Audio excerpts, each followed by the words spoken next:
So March 19th of 2003, the war with Iraq began. We watched them bomb the heck out of that place from Kuwait, right at the borderline.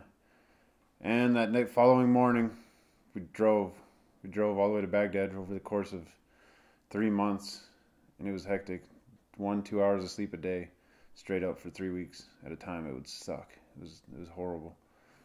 Anybody in the military goes over to a combat zone such as Iraq or Afghanistan or certain areas in Africa, constantly on high alert level, constantly just doing stuff to stay alive at all times and kicking indoors, getting in firefights, blowing things up. It's a constant adrenaline rush at all times, and it never stops. And you can't stop 24 hours a day. If you quit at all, that's the time you could die.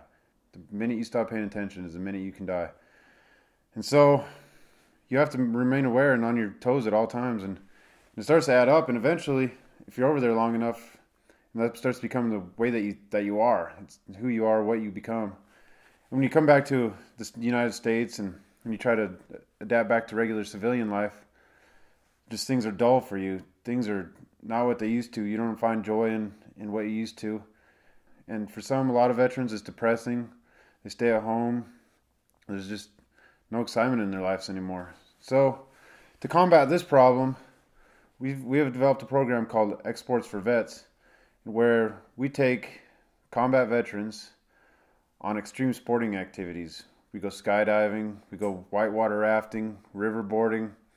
We fly open air cockpit planes, two-seater planes that are awesome. We skydive, we do kayaking, we do mountain biking, anything that'll just get you out there and get your adrenaline level back up to those levels that it needs to be for you to be a healthy individual again and start to adapt back into regular society.